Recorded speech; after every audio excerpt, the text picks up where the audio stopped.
This podcast is a member of the Voices of Wrestling Podcasting Network. Visit voicesofwrestling.com to hear the rest of our great podcasts, as well as show reviews, columns, opinions, and updates across the world of wrestling.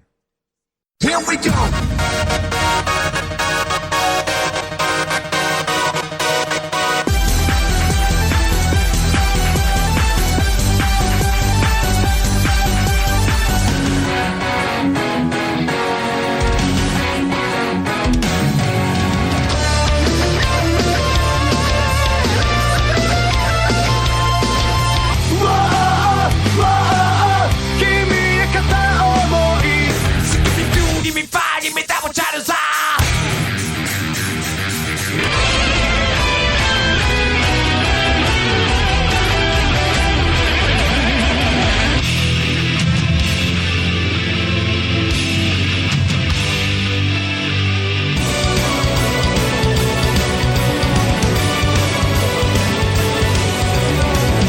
Kiss me like a love star.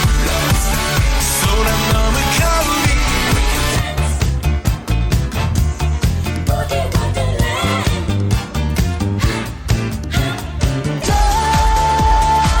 Tengo sus noches y su pasión.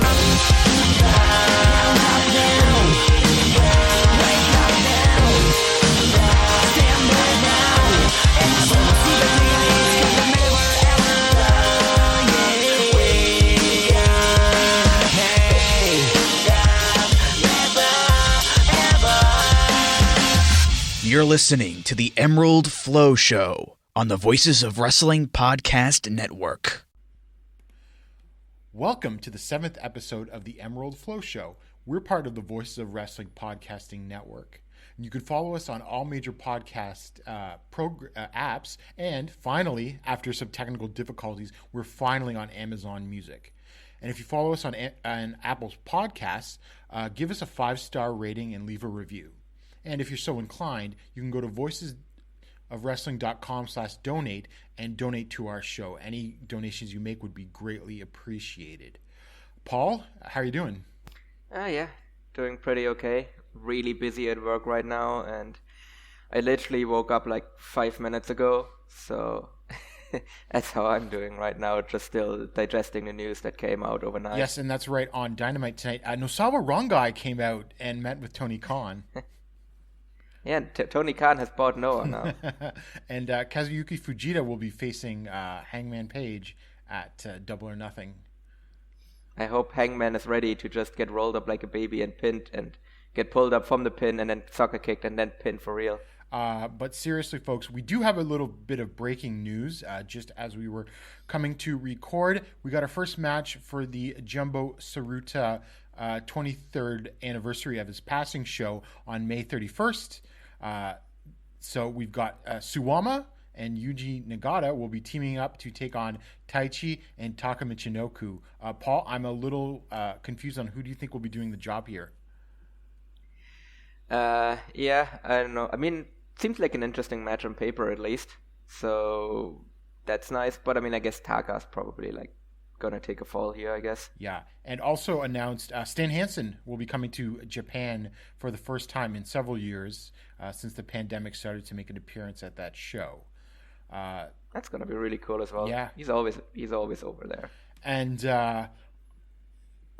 ideally today we would have been reviewing the Korakuen Hall 60th anniversary show with New Japan and All Japan. But unfortunately, that hasn't shown up anywhere. And by anywhere, I mean either streaming services or even in through nefarious means. The Joshi show the day before showed up through nefarious means about 6 hours after it ended. I did watch it. It was a lot of fun. But someone in the Voices of Wrestling Discord made a really good point that only Joshi fans are dedicated enough to spoof their IPs through a VPN, order a pay-per-view, and rip it and then upload it, and do that kind of thing. And I think that was pretty on point. No, fair enough. I mean, to be fair, we have heard like some of the stuff that has come out of the show, so some of the things that have happened there. So, like, for example, Kento flashing the Triple Crown title towards Taichi. So, who knows if that will lead to anything. And I think Who was it again that wanted like a singles match as well? Someone.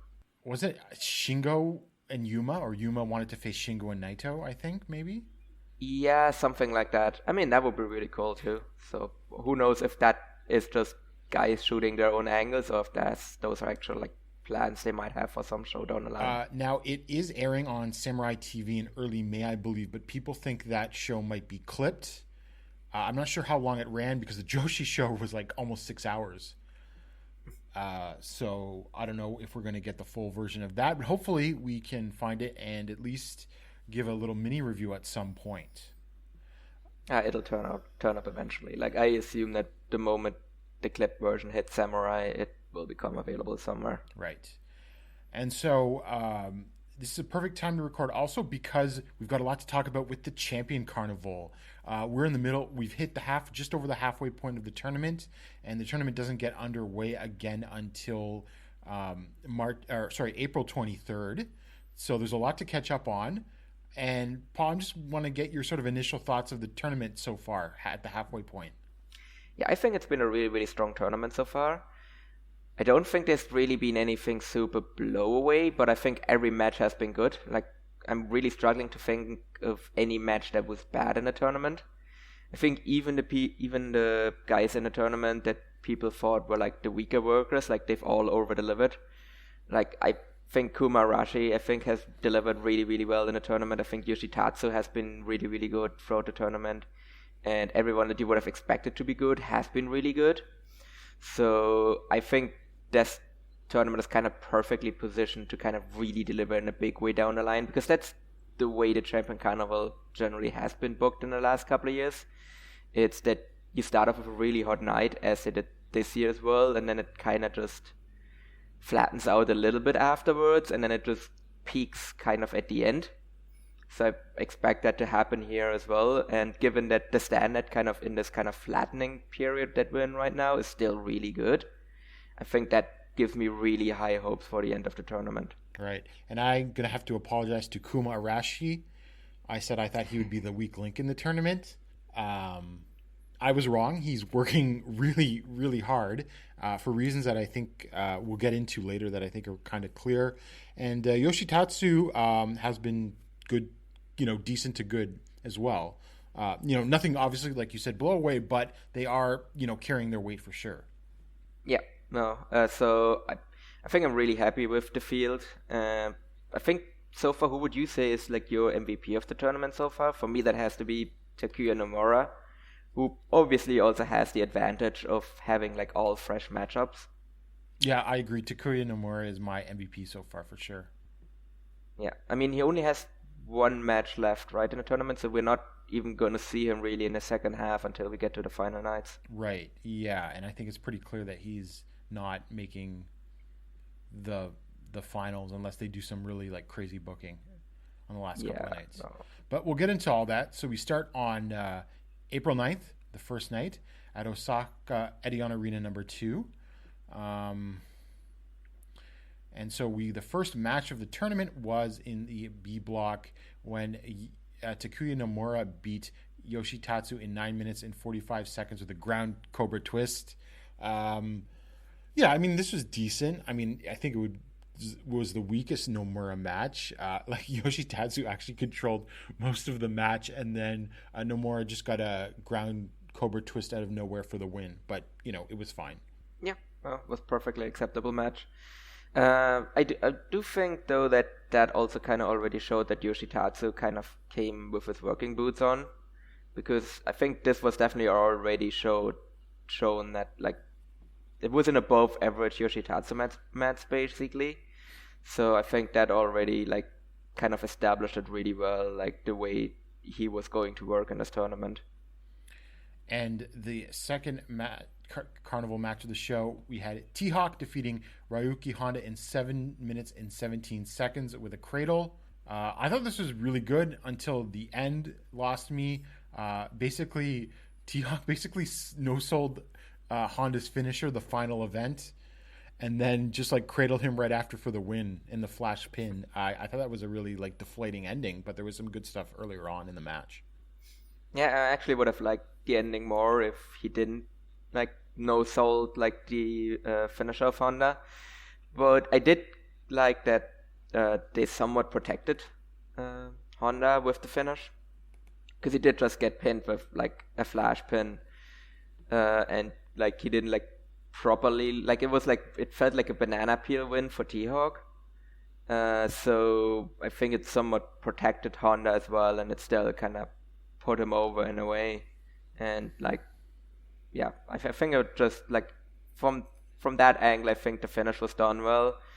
But yeah, it was weird that he just kind of no-sold the finisher there. But I think otherwise it was good. Yeah, and they haven't really done I would call a really good job protecting the final event, because like Kento kicked out of it in the Triple Crown tournament finals. So I don't know. I just would have given more care to that move. No, absolutely. Like to me, no one should have kicked out of that move for like 2 years. Like, I mean, it's done now, and like loads of people have like it's not protected.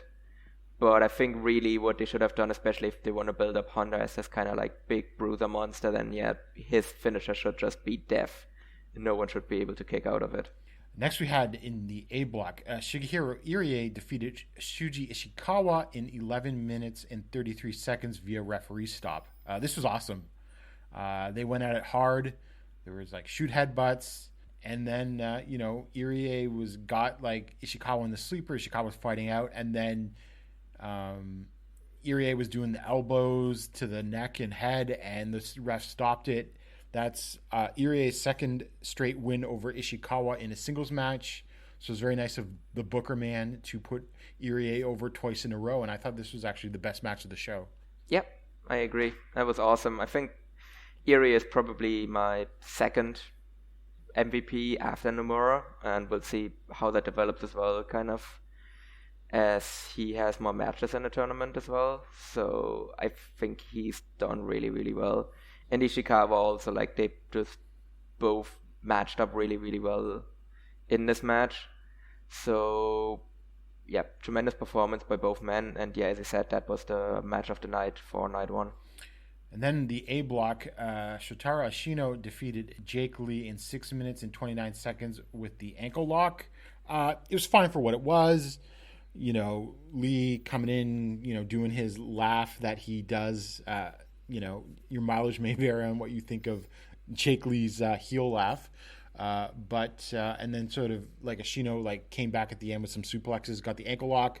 I would say, given how, Lee was beating up Ashino previously and making him his bitch, this was sort of like an anticlimactic victory for Ashino over Jake Lee finally.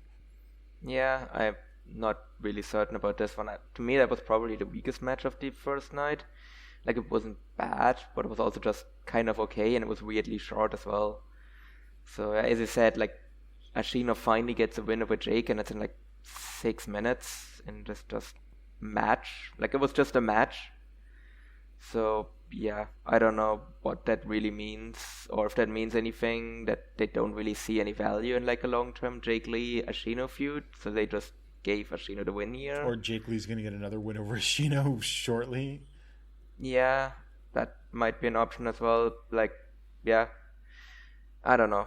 Again, because we're kind of speculating whether or not there will be a tag title program involving Jake, or if Jake just wins the carnival and then challenges Kento. If Jake does get a tag title match soonish, then I would maybe expect this match to kind of play into it.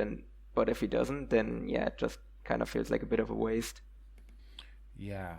And then for the first big upset of the tournament, Kuma Arashi defeated Kento Miyahara in 13 minutes and 26 seconds with a diving senton off the top rope. This was a lot of fun. Kuma brought his working boots on. Kento sold for him, making him look like a big threat. It was just a lot of fun. Didn't overstay its welcome. And Kuma kept up. He was hitting drop kicks even, and he's been hitting drop kicks through the tournament just to show how hard he's working. And yeah, I really like this a lot. Yeah, no, this was great. I did not expect Kuma to win here, but I would assume that means that he will get a triple crown shot down the line. I would expect so, but then again, Gianni Valletta has been like regularly pinning Kento in the Champion Carnival, and he never got a Triple Crown shot out of that. But I would expect that Kuma will get like a random like title match on like a minor show at some point in the summer. So I think that match, like after having seen this match, I think the actual Triple Crown match that comes out of this could be like a really, really good match. Because if this was like the preview for it, then I think these two have like great chemistry, and that could only be enhanced by being like in a proper big match. Yeah, definitely. Since Kuma was talking about Triple Crown before the tournament, I would assume that this match is going to happen, which interestingly enough, we're getting 2 Triple Crown matches in May, because one was announced for the Sapporo doubleheader on May 15th, and then they are doing another Triple Crown match on May 29th in Korakuen Hall. So yeah, I that think seems like the perfect place to, yeah. I mean, to be fair, but I think they already announced that the Triple Crown winner will get the shot in Sapporo, right? I'm not sure which one the Carnival winner gets. Oh, okay. Well, so it could be either then. Yeah, I mean, would make sense to like have Kuma be the challenger in either of them. So, yeah. And then our main event, another, I would say upset, but one that was sort of expected. Yuma Aoyagi defeated Suwama in 14 minutes and 30 seconds with The Fool, which I think is a modified Rockstar Buster, but with like a little twist that he does when he hits it. It's like because because Suwama kicked out of the first Rockstar Buster. But yeah, I mean, I thought this was the second best match of the show. Didn't quite get up there on some crazy level, but Yuma looked good, and he got the big win over Suwama, which is his only second ever singles victory over a former Triple Crown champion. He's defeated Shuji Ishikawa in the Champion Carnival before, so that's a big win for Yuma. Yeah, I agree. As I went in probably with like a bit too high expectations, so I came away, didn't quite get to those heights. It was still a really, really, really good match though, and really nicely showed kind of Yuma's progression as well, where he is just like on the level of a Suwama now, which he wasn't really like 2 years ago, whereas now they're just equals and he can just beat him straight up. So, and Suwama also sold it that way as well, where he wasn't like, oh, this guy isn't on my level, so I can just easily beat him. Like, he took Yuma like seriously from the get-go. And yeah, I thought just a really good effort by both men, and it made Yuma look strong. Like, he was the one that really came out of the show, I think, looking the best, or looking like the strongest basically. So, and I think that's something that kind of has carried on throughout the tournament as well. Yeah, and I agree with you. My expectations were a little higher, so maybe I guess saying let down seems a little strong, but it wasn't quite what I thought in terms of the heights it sort of hit. And another thing I noticed is like in Yuma's entrance, like his charisma is just off the charts now. Like when he's by himself, it's different, a little different when he's like teaming with Kento, because Kento's right there. But like Yuma by himself coming out as a singles wrestler, he is just oozing charisma now. Mm-hmm. And I think it really helps, like, as you said, like, it doesn't really come across that much when he is teaming with Kento. But I think having teamed with Kento for so long now, because they've been, like, aside from that brief heel turn that he did, they've been together for, like, 5 years now in a faction? Longer, maybe? No, it would be, like, 5 years.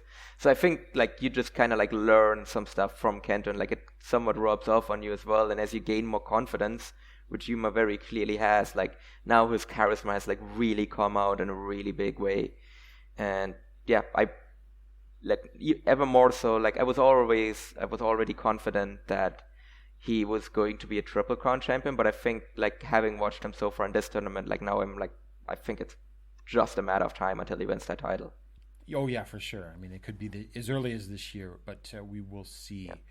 So that was the first night of the Champion Carnival, and then we moved to the second night on April 10th in Hamamatsu in Shizuoka Prefecture.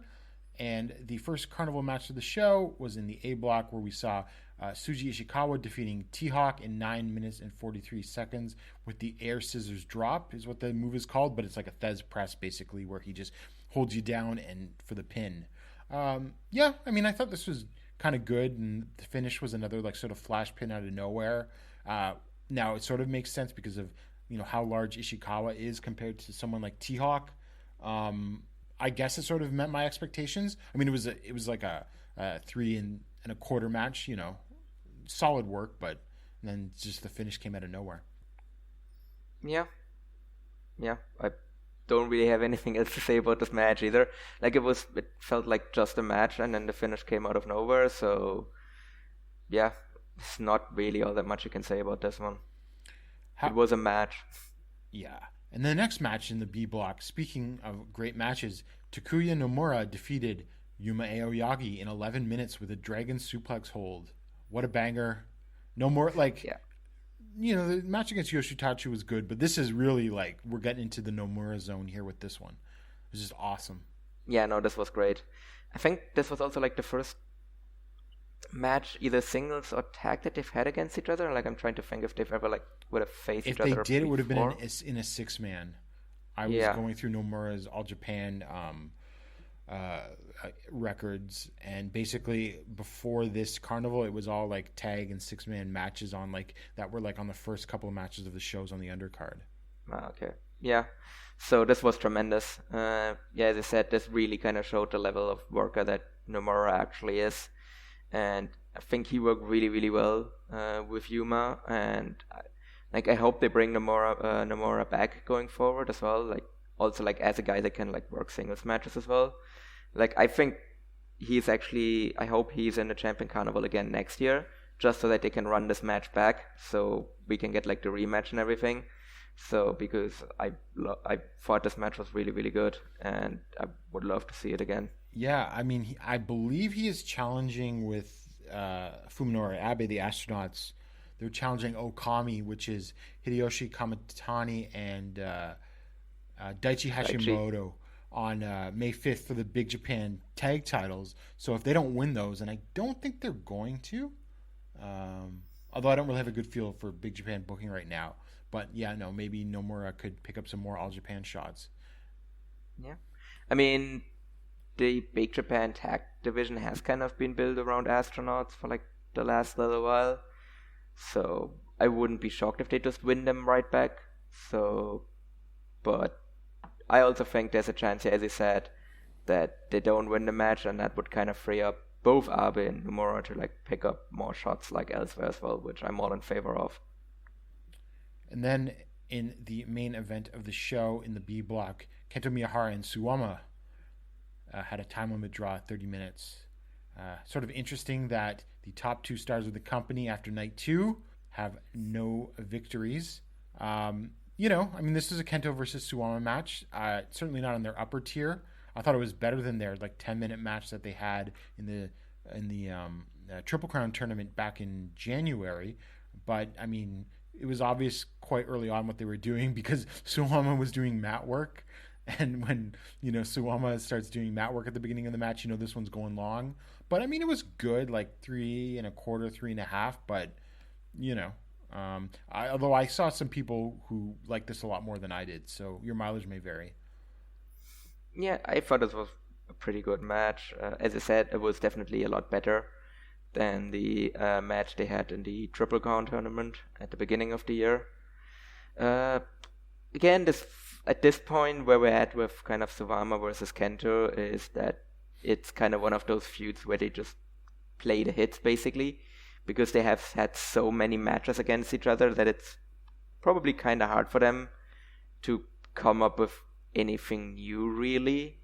And so they just kind of go and do the things that they would always do in the match against each other.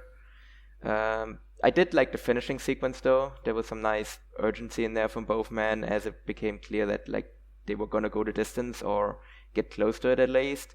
So both men just, you could really feel the desperation of neither man wanting to go to the draw and actually wanting to win the match.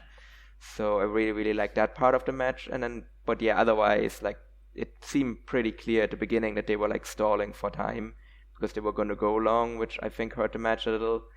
But because the finishing sequence was really, really strong, I thought it was still a really good match.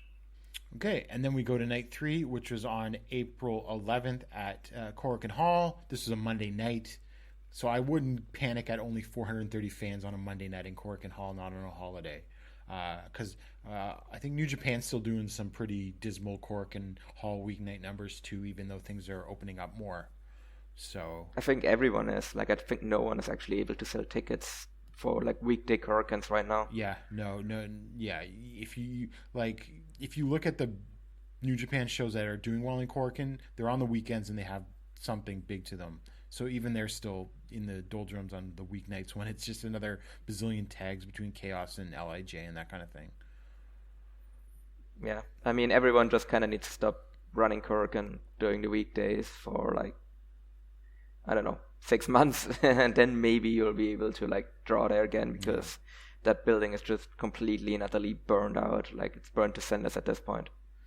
So the first Champion Carnival match of the show was in the B block. Yoshitatsu defeated Kuma Arashi in 9 minutes and 43 seconds with a jackknife hold. Yeah, I mean, this was a fun little simple match, like a 3-star, 3 1/4 match. I've been sort of critical of these flash finishes, but I think Yoshitatsu hitting a jackknife after, Kuma missing a top rope senton makes sense. And so, yeah, I mean, this was definitely not some sort of match that I thought could have been the weakest in the tournament. It might technically be, but, it was not bad. I think a lot of people were actually dreading this match when they saw the blocks announced. And I would say there's probably some people that need to eat crow on this now, because it, like, yeah, they said like it wasn't like an amazing match, but I think it was perfectly acceptable. It was, I think it was within the working standard of the tournament. Like, it didn't stick out in a negative way or anything. And yeah, I think both men kind of worked really hard. Not sure how much chemistry they have with each other, but I think they like kind of did well within their means and delivered a good match.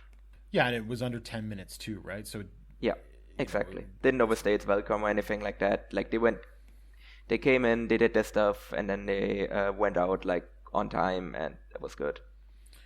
And the next match was in the A block. T-Hawk defeated Shotaro Ashino in 12 minutes and 5 seconds with what's listed as called a cradle called the pret-a-porter.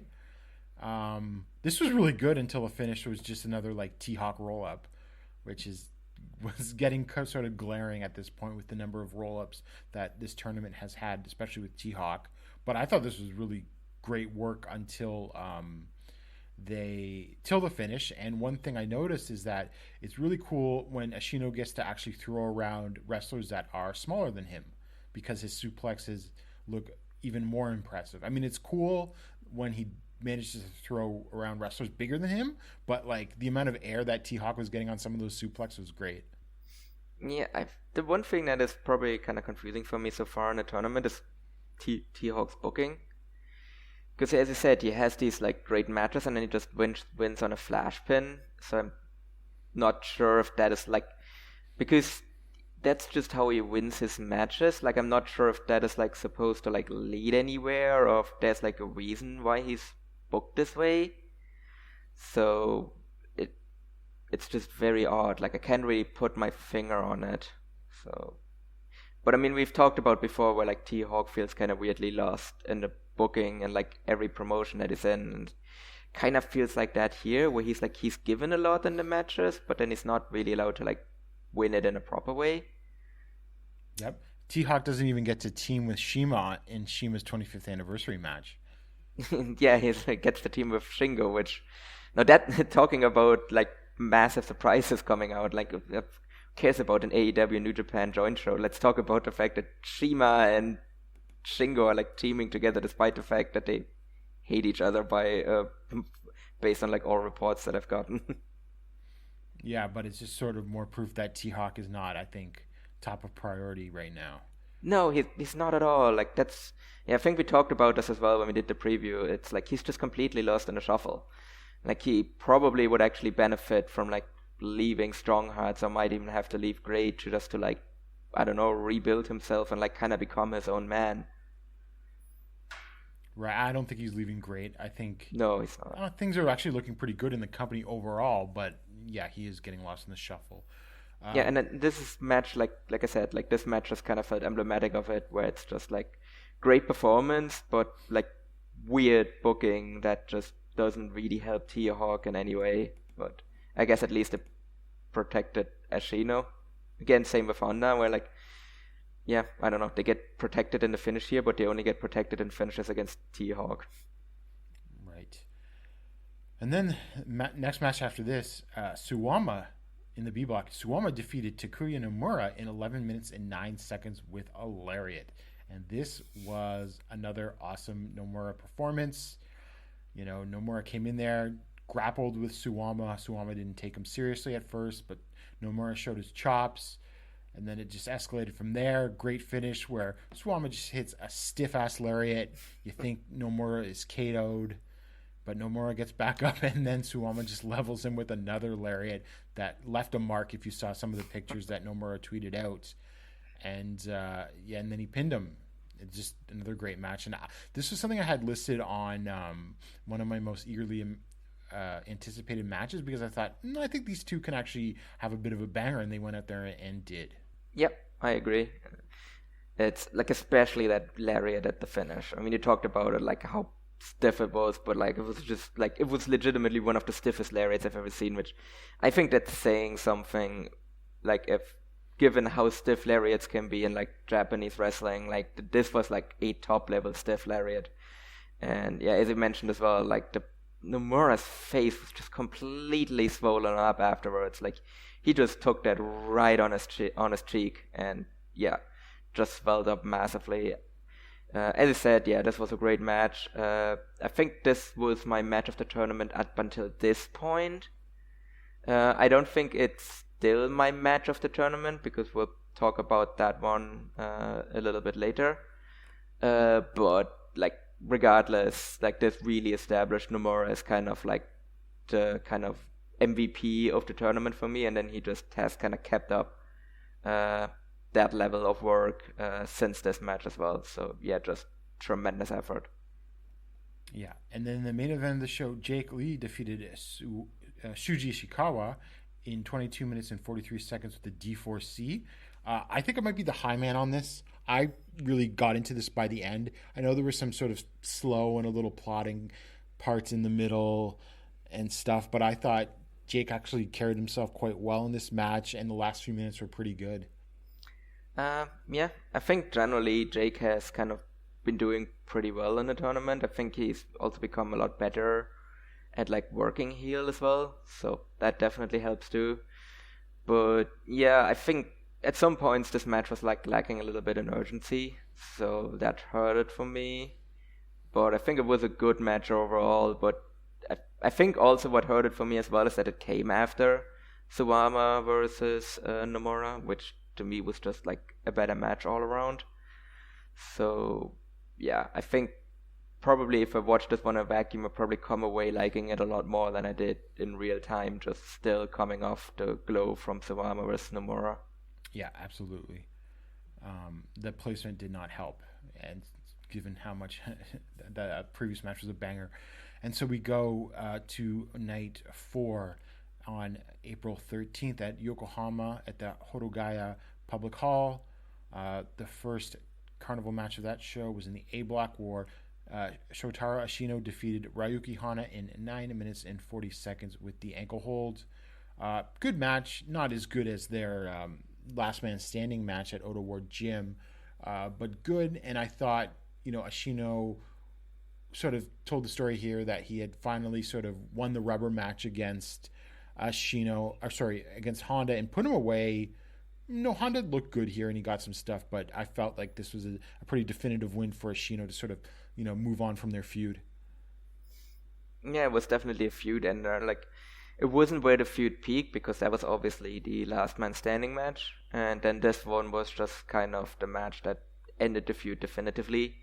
It's just Ashino won, and probably was a little bit disappointed, but that was just because of how great the last man standing match was, and this kind of felt more like just a match. But it was good for what it was, and yeah, that's pretty much all I can say. And then the next match was in the A block. Jake Lee defeated Shigehiro Irie in 13 minutes and 1 second with the D4C. This might be a bit of a hot take, but I thought Jake Lee played the heel in this match as basically about as well as I've ever seen him do so. I'm not saying that makes him the greatest heel of all time or anything like that, but I just think it was like there's been a progression of Lee since he's come back slowly being a little more confident, being a little bit of a better heel. I thought it really shone through here, and the work was, solid enough. I thought Irie sort of maybe did a lot of the heavy lifting with his selling and everything like that, because he can play, despite his, size, he can still play a plucky little underdog babyface pretty well, and he did so here. Yeah, I thought this was a really good match, actually. As I said, Drake did really well playing the heel here, and the match just immediately felt like different. Like it felt like a lot more hotter than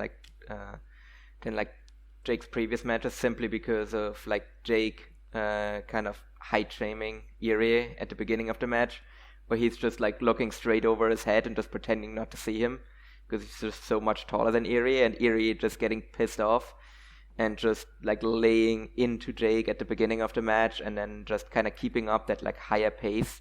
So I think it really helped Jake to work with Irie, who's someone that has a lot of intensity. So Jake kind of played off of that really, really well.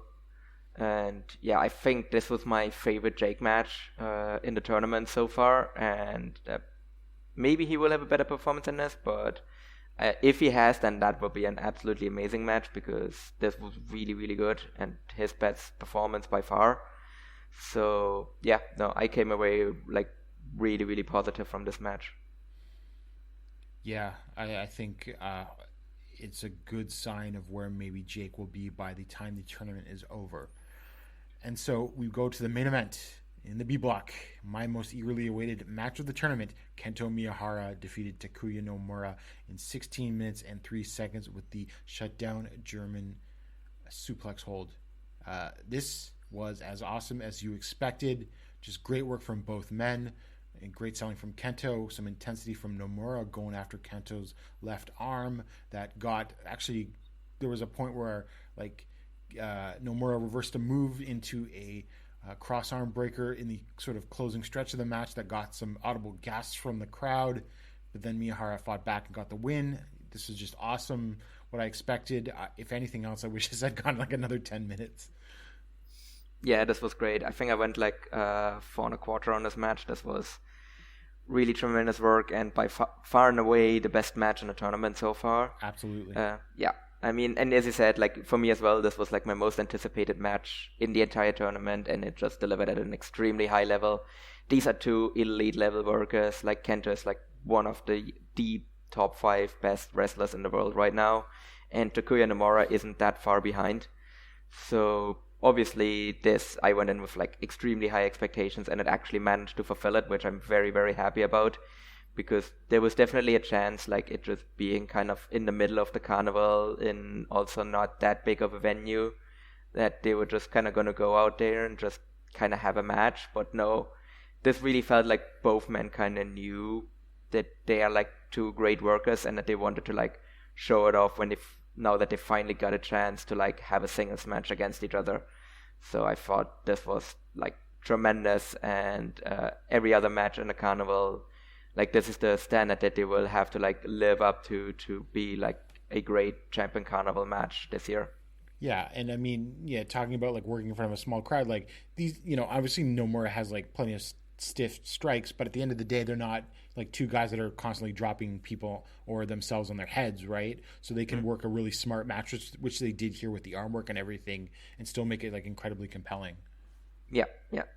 So yeah, no, I think the psychology as well was worked perfectly as well, and I think Kento actually gave Nomura quite a bit as well, which was great to see, and but it, the win at the end still felt definitive as well. So I think he just kind of worked it perfectly that way. Yeah.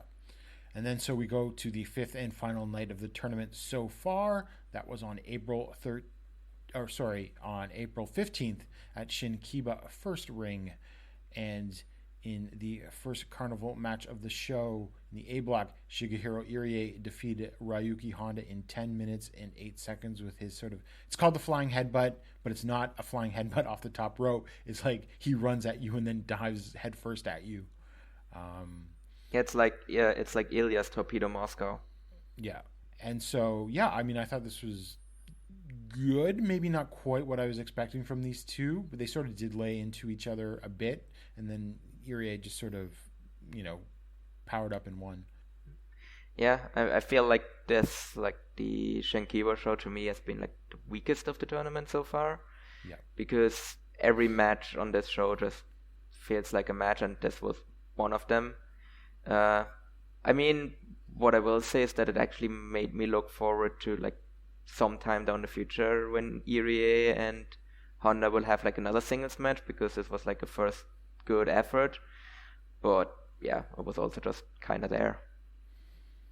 And then in the B block, Yuma Aoyagi defeated Yoshitatsu in 9 minutes and 11 seconds with a cutback when Yoshitatsu went for the sort of flatliner that he uses to set up the Yoshitatsu fantasy, which is the Koji clutch. Yeah, I mean, this is another match that's just there. Again, not a bad match by any means, which is sort of like, good sign for Yoshitatsu, I guess. Yuma didn't do that much. He just sort of came and won out of nowhere. Again, another sort of out of nowhere win in the tournament. But again, nothing bad, nothing offensive or anything like that. Yeah, I mean, this really felt like you could actually feel that like the wrestlers were like at the end of like a pretty grueling like stretch of shows. So everyone like, and this especially, like Yuma has had some like bangers early in the tournament and has worked like relatively long matches as well. So he just kind of went in here and just kind of wanted to take it easy against Yoshitatsu. So he actually let Tatsu do like most of the work and then just got the win at the end. Yeah, which is not unlike what happened on the first night with Yoshitatsu against Nomura. Yeah. Yeah, I mean, it seems like really that's Yoshitatsu's kind of role. It's just like the guy, like he's the guy people take the night off against and just let him kind of do his thing and then they just beat him. And then after that was in the A block, Shuji Ishikawa defeated Shotaro Ashino in 12 minutes and 36 seconds with the Splash Mountain. As someone that scrutinizes every booking thing that happens to Ashino in this company, this didn't really bother me because Ashino's actually defeated Ishikawa in the last two Champion Carnivals, which I don't think a lot of people realize. He's actually gotten some big wins in the Champion Carnival, but that doesn't really necessarily translate into his other matches. I guess this was good enough. Again, it was just kind of there. Not the sort of Ishikawa workhorse that we've been seeing him lately, including earlier in the tournament, but I mean, it was fine. Yeah, I mean, these two definitely, as you said, they wrestled each other quite a bit in a Champion Carnival previously. So they have some experience against each other, but like, this definitely felt like both men kind of holding back and not really wanting to do all that much. Yeah, booking's fine. I mean, like Ashino can win like every match in a tournament. So, and Shuji Ishikawa is like a former Triple Crown champion. Like, don't have any issues with him beating Ashino. And yeah, it was a match. Then our main event, Suwama in Block B. Suwama defeated Kuma Arashi in 14 minutes and 48 seconds with a backdrop suplex. I thought this was the best match of the show. This was not as good as Kento versus Kuma, but Kuma worked hard again and, looked good, doing drop kicks and everything. And, they just hit each other really hard. And then he was a little slow at points in like the middle. And then, Suwama won. I mean, Kuma clearly didn't get the memo of everyone wanting to take this night off. Because, yeah, as I said, he actually worked hard in this match. But I think that just really shows, like, how motivated he is to, like, just show off what he can do. That, like, even on this, like, random-ass Shankiba show, he is still going out there and putting in a good effort. I think Suwama kind of held his own. Like, he definitely was holding back, but I think he was also, like, he also wanted to, like, help Kuma Arashi as well. So yeah, Suwama's selling in this was really good. Like he was trying to put over Kuma as like powerful. Yeah, exactly. Like it was still clear that he was like holding back to some degree, but he also still like put in a good effort for this match. And yeah, as you said, he sold really well for Kuma Arashi and put him over properly. So easily the best, like nothing blow away, but definitely by far the best match on the show. They did look both a little gassed towards the end, though. Well, that's not really surprising. But they didn't. It didn't fall apart or anything. Far from it. I would just say though, if Kuma is getting a Triple Crown shot, probably could use a bigger win. A big win, another big win. Beating Kento, yeah. You like if he just ends up with 2 points and then gets a Triple Crown shot, even though he pinned the champ. That's not how I would have booked it. No, that definitely would be a bit of a weird decision, but I mean, how many more matches does he have left in the tournament? He's probably also mostly done. So this, I'm gonna have to pull up here because it's not many. Because he's been on like almost every show, so he's at least gotten like 3 or. Yeah, I don't think he's had 4, but he's had 3 at least. And so what does he have left here? Because we might as well just pull up these upcoming shows because they're going to tell us a lot. So he has... So he faces Yuma on April 23rd. I mean, that would be a big win, but I'm not sure if I wouldn't want to put Yuma over there. And then he faces Takuya Nomura on the last night before the finals. I mean, I would classify that as a good win. Like, and it probably doesn't matter. Well, here's the thing: Nomura only has 4 points, and I don't think he's leaving with a losing record. Okay. So he. I mean, but again, like in that case, yeah, like who does Kuma beat in that case? Does he beat Yuma? Yeah. Not sure if I'm a big fan of that, but yeah, I mean, it depends. To be fair, now that we're kind of halfway through, who do you think is going to the finals? I still think it's going to be Suwama versus Jake, but I really want it to be Yuma versus Jake. Yeah, exactly. Like, because I think the way Yuma has been like working in this tournament, like, I would want to see him in the final. So, in that case, he would have to beat Kuma. Right. They might just have Kuma finish with 2 points in challenge anyway. That wouldn't shock me. The way this company books sometimes, right? Yeah, I mean, yeah, because he is still like the guy that got a win over Kento. And they might give him another win over Kento in like a tag match leading up to the match too, right? Yeah, where he doesn't just pin like, I don't know, like Atsuki or Yagi, like he actually pins Kento in a tag match, and that's how he gets his Triple Crown shot. Like, that wouldn't shock me. Because again, like the most intriguing sort of like final scenario type thing is like on that last night in Nagoya on the 29th, you've got the Nomura versus Arashi, Kuma Arashi. You have Suwama versus Yoshitatsu, and then you have Kento versus Yuma, right? And so I could see Suwama just beating Yoshitatsu and then Kento and Yuma drawing and Suwama going through. But I could see Yoshitatsu upsetting Suwama and Kento and Yuma both drawing, and then but Yuma sneaking through because Kento would have had 2 draws in the tournament. I mean, Yuma even might beat Kento, but I would save that big final singles win, personally. Yeah, I think given the history between Yoshitatsu and Suwama, like I think it's perfectly believable that he will upset Suwama. I'm still having kind of a hard time to figure out the B block. Like I think the A block seems to pretty clearly come down to Jake Leah. Like I think that's already kind of obvious. Mm-hmm. So it's really kind of who comes out of the B block. I mean, it could also still be Kento. Oh, absolutely, yeah. But so that's like there's still, I think to me there's like 3 people in the mix in that block right now. Oh, sorry? To me there's 3 people in the mix in that block right now. It's Kento, Yuma, and Suwama. Yeah, absolutely. Takuya Nomura still being in the mix would be cool too, but I never really expected that, even though a Jake versus Nomura final could be incredible, actually. It really could be, but like, yeah, I was never like, to me that was never really like an option. Like I hope they actually, like I said, I hope they put Nomura in the Champion Carnival again next year, and then maybe they put him in the same block as Jake. Yeah, that would be ideal. Or, I mean, maybe Jake gets the Triple Crown back and then they have Nomura challenge for it or something. I don't know where we're going to go with that. I don't think that's going to happen, but that's a match that I really want to see. So that's Champion Carnival thus far. I think it has been a very good tournament. It's been the best tournament of the best Champion Carnival of the pandemic era, I will say. Oh, easily. That's not hard to top. No. And I don't know. I keep seeing all these reports out of Japan is like things are getting restricted, and clearly some buildings are letting in more people.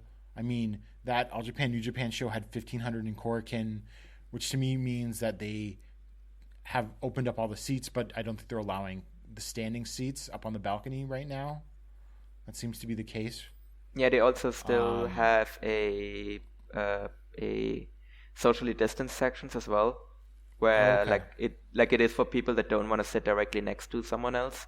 So I think that is also kind of going to limit how many tickets you can actually sell. Right, but it definitely you can sell more though, a lot more. Yeah, absolutely. It's like maybe 80%, if anything, right?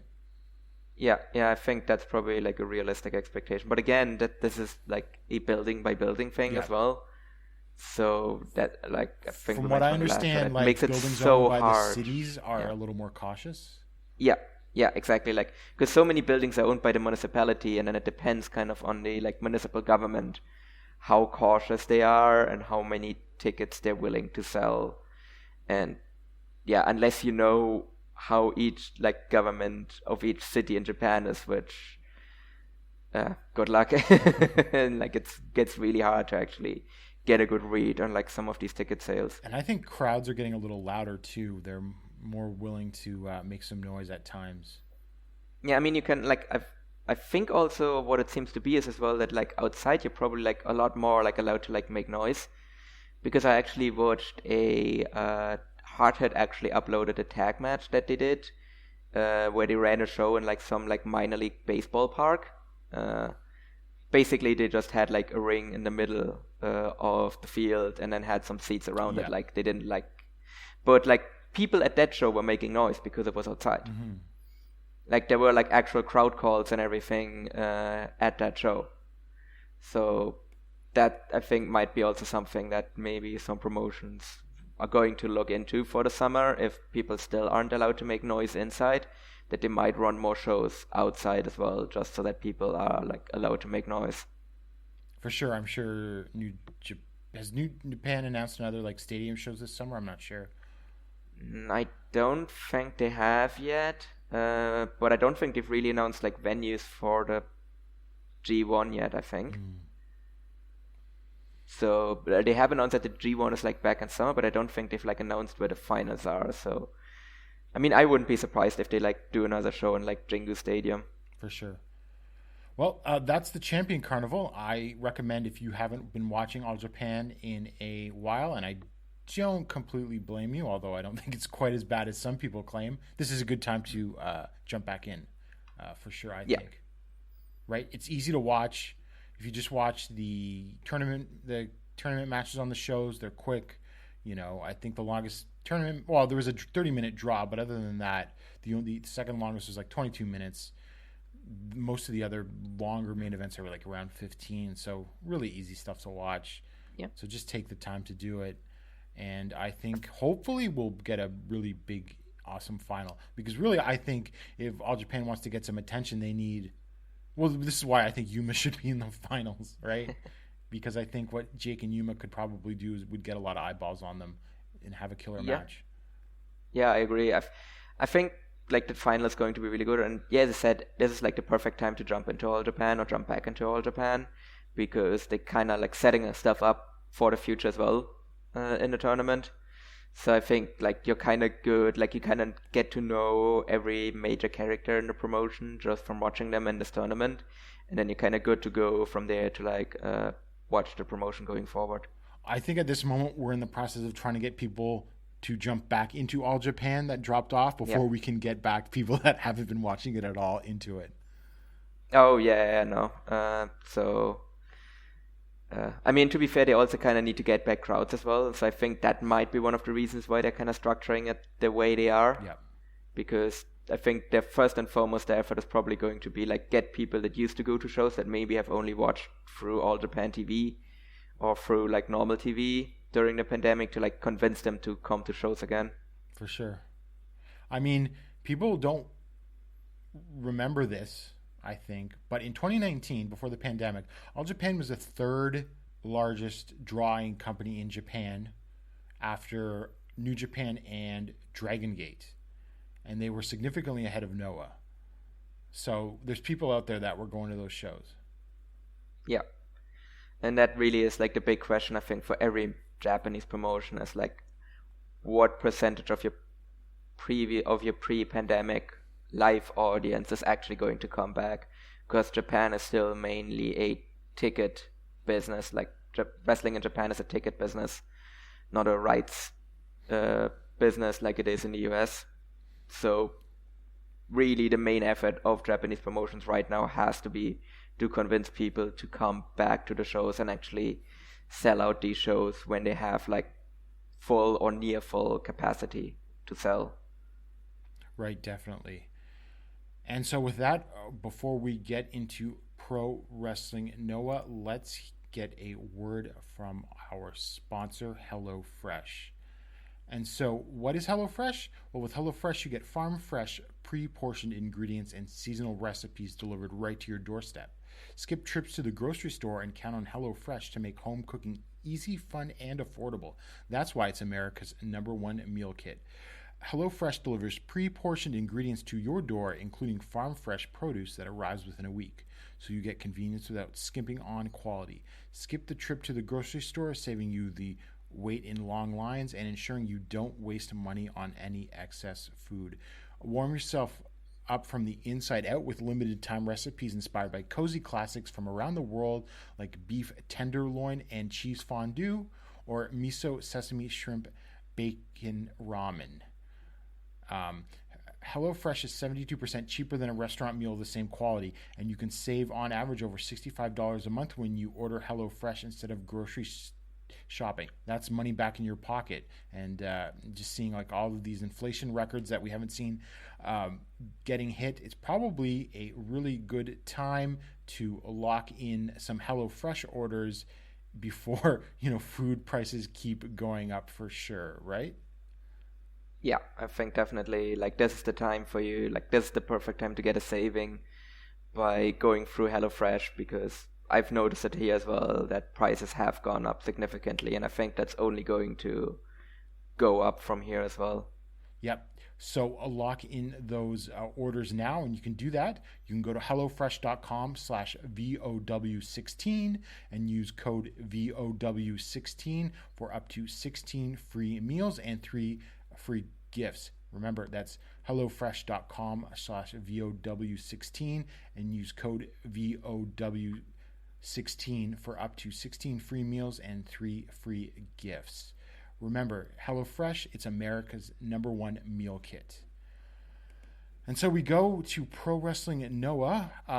They had a couple of shows we're not going to spend too much time on, but there was a couple of matches I wanted just to talk about. On April 8th in Korakuen Hall, they drew 382 fans, as we were talking about weekday shows in Korakuen. Basically, what I just wanted to say here was the Hideki Suzuki versus Katsuhiko Nakajima time limit draw. Paul, did you get a chance to see this? Yeah, this was amazing. I love this match. I think I really, like, when I watched it, I kind of, like, wasn't fully paying attention because I kind of just watched it to kind of complete it. But, like then I kind of got drawn into the match. So I kind of, to really properly evaluate it, I actually kind of need to go back and watch it from, like, start to finish with, like, full concentration. Because like about halfway through, I think that's when I really like started like getting sucked into the match. But like from what I saw there, like this was amazing. Like I think these are like two tremendous workers, and they really showed it here. And I mean, kind of contrary to Hideki's reputation, he actually gave Nakajima quite a bit in this match. Like it ended up being a time limit draw, so like he didn't put him up properly. But I think he actually like sold quite a bit for. He sold a lot more than he normally does, especially in singles matches. So I think this was really, really great. And I think when I go back and watch it in full with full concentration, I think it actually has a chance to like get into like my match of the year candidate list. I thought this was really good. I wouldn't go quite match of the year level, but I would go like 4, maybe 4.25. It was excellent. What did you think of that time limit draw, though? Because this is their second 30-minute time limit draw. I mean, I don't know if that's just like Hideki not wanting to get the. But then, like, if Hideki doesn't want to put Nakajima over, then he would just beat him. So I'm actually curious if this will like lead to something down the line, and I kind of expect these two to be in like the same block now in the N1, which, like, given how good this match was, that actually would be a really, really good idea. And I think in that case, that will be like probably one of my most highly anticipated matches for that entire tournament. Yeah. The only other thing I will mention on the show is I really liked Hio of Z-Brats and Dragon Gate versus Junta Miyawaki. I thought that was a lot of fun. Hio was a great heel and came across as one, even though he's smaller than Miyawaki. And yeah, Hio won with the Panther Clutch in 9 minutes and 29 seconds. It's a lot of fun, and it's sort of a good way to build up to the sort of Z-Brats versus Noah Junior match on the An Innovation show coming up at the end of the month. Mm-hmm. Yeah, I mean, Hio, like, he's the big brain master. So, and he is small even by Dragon Gate standards. But I think he just plays his character perfectly. So, and I think that really helps kind of, like, you don't really notice how small he actually is once the match actually starts, just because of how great his character work is. Yeah. And then to the following night on the 9th at Korakuen Hall that drew 422 fans. I will just get into the semi-main event. I thought it was a lot of fun. It was Go Shiozaki, Kaito Kiyomiya, Deki Inaba versus Naomichi Marufuji, Masato Tanaka, and Masaki Mochizuki. And Kiyomiya got the submission over Mochizuki with a double arm lock. Not going to say much about this match other than if you like the Noah six-mans with all the main eventers, check this out. But what I really want to talk about is Takashi Sugera defeated in the main event Keno in 18 minutes and 44 seconds with the ankle hold. I thought this was awesome, and I think this was better than Hideki versus Nakajima the night before, actually. I probably have the reverse opinion. Like, I thought this was really, really good. I just like, because Nakajima and Hideki are like both of my favorite, like, all time, but like definitely like of my current like favorite workers. So I think that really helped me in that match. But I think this was like a great effort as well, and it definitely, I would say at this point, the tag title match is probably my most anticipated match for the Sumo Hall show. Like, also just because of like how great these singles matches have been. Like, if we can take that quality from these singles matches and then apply that to the tag match as well, like, I think that will be like an absolute blow-away match and just very easily the best match on the show. Yeah. It's funny you said possible match of the year for Hideki versus Nakajima. I would say that this is flirting like at the, like, in the lower half of my top 10, like, I don't know, somewhere between 10 and 12 on my list of like top 10 matches of this year. I really liked it that much. My only thing is, if Kongo doesn't beat Sugera and Hideki, do they look like geeks even if they do the angle? The breakup angle? I think that depends on the structure of the match, to be honest. Like, if Nakajima and Keno kind of get a lot, and it's like they get real close to winning the match, but then there's some sort of miscommunication and that causes them to lose the match, and I don't think they look like geeks. If they just get beaten by Sugera and Hideki without anything really being there in the match, then I think they look a lot more like geeks. And then it kind of depends how they play the post-match angle. I should also afterwards. I should also add, that's what we sort of talked about before, is like a likely possibility. But I mean, Kongo winning the tag titles is not out of the realm of possibility either. And Nosawa's booking is not above just having quick transitional champions who don't even make a successful defense, especially with the tag titles. Yeah, I mean, I could see that as well. But then who do they transition the tag titles to if Kongo are just... No, probably Marufuji and whoever exes, because the titles had to be vacated. Yeah. Oh yeah, sorry. Yeah, that's true. But I mean, I would still expect them to win because I would expect them to then defend against Marufuji and whoever exes. Right, that's a very good point, actually. So we'll get to X in a second. So yeah, just those matches we mentioned are really the only two matches of notes on the 8th or the 9th. I mean, they were both solid shows, but the undercards were more or less what you see before, right? On every other Noah, Korakuen, and Hall show. So the big preview that we will review on the next episode after this one. So we go to Noah Majestic 2022 and Innovation on April 29th at Tokyo Sumo Hall. Opening match, Ikuto Hidaka versus Kai Fujimura. That will be fun. Yeah. Second match. Good. Yeah. Second match, Slex The Business versus Yasutaku Yano. I'm really puzzled that Slex is a junior. I know he was in Noah before, but he's also big enough to be a heavyweight in Noah, actually, by a decent amount. I know, like, I've seen Slex versus Kazuchika Okada from 2017 or 2018. Yes, he looks small against Okada, but he will look perfectly fine as a heavyweight in Noah. So I'm a little baffled at this, to be honest. He was actually more baffling that they made him a junior. Is it Slex or is it Tejano Jr.? Because, like, both of those are, like, I'm, like, really scratching my head and being like, how are either of these men, like, classified as juniors, especially in a promotion that tends to have, like, smaller heavyweights as well, and quite a few of them. Super Crazy is big enough to be a heavyweight in Noah. yeah, but yeah, I mean, Super Crazy to me makes a bit more sense why he's a junior, because he's just been a junior for his entire career. But like Slex, just this like gigantic muscled up guy, and it's like, oh yeah, he's a junior heavyweight, and he like stands next to like Nakajima. It's like, I don't know if this guy's a junior. Might want to rethink that. I mean, and maybe they just bring him in as a junior and then they like move him up to heavyweight, because as you said, he was a junior when he was a Noah before. So maybe that's why they bring him in as one, but it's just kind of baffling. Next match, Kotaro Suzuki versus Yuya Susumu. This is a waste of Suzuki in my mind. Yeah, but it's just to sort of keep the factional warfare going.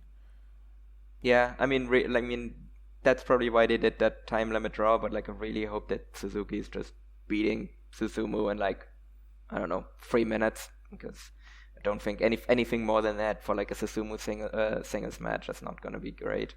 Next up, we have a match with Nosawa's fingerprints all over it. It's Nosawa, Tejano Jr., and Super Crazy versus Tadasuke, Hajime Ohara, and Shuji Kondo. I don't know. This could actually be good.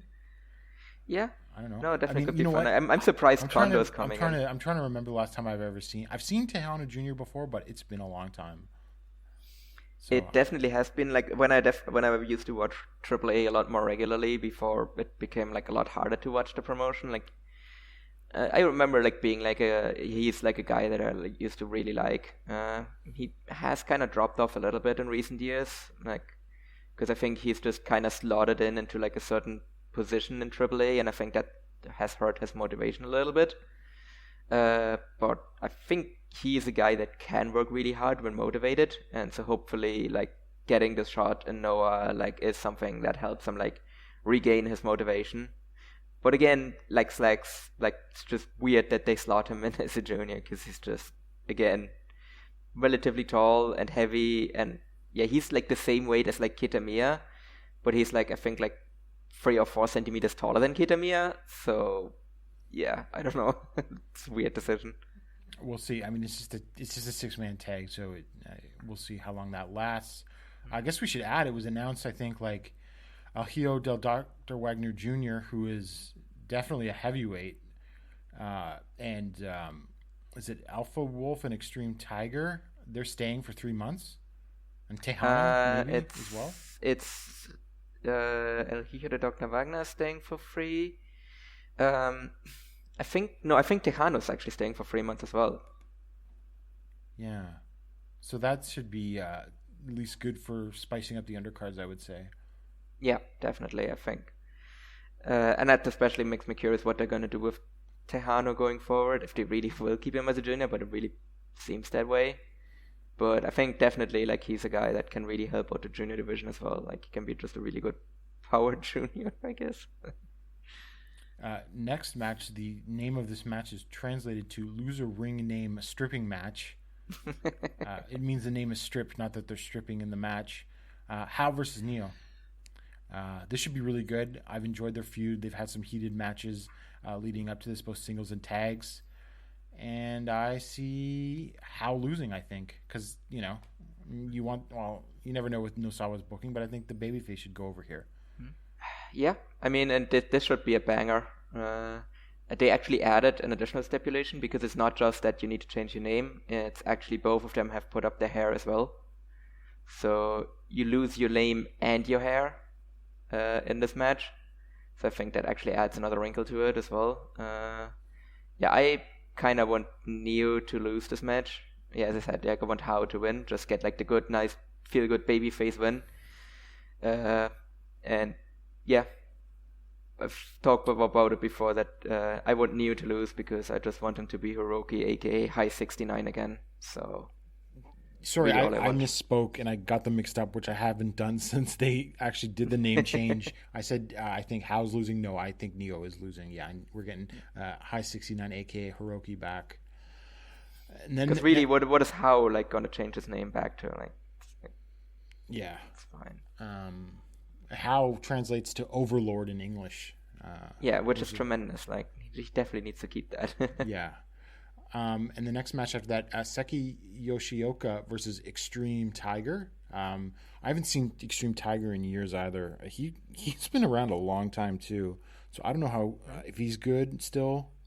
I mean, he was just like a high spot guy and whatever. Yeah. I mean, it could be good. I mean, Yoshioka is great and really underrated, I think, in the division. He's 41 now. But yeah, I mean, he's always been like a guy that like whenever I've seen him, he's delivered like really well, but then he just never really sticks around anywhere for like super long. So we'll see what he does like in this Noah run. I think he again could be like a nice like high flying addition to the division as well. Who do you actually expect to win here? I mean, Yoshioka is like just returning from injury, so that generally in Japan would mean that you lose. I think Extreme Tiger wins because even if he's not going to amount to much, you got to establish him. Yeah. Especially this high up on the card. Yeah, that's true. It's just that I like Yoshioka so much that I would just love for him to go back into the title mix right away.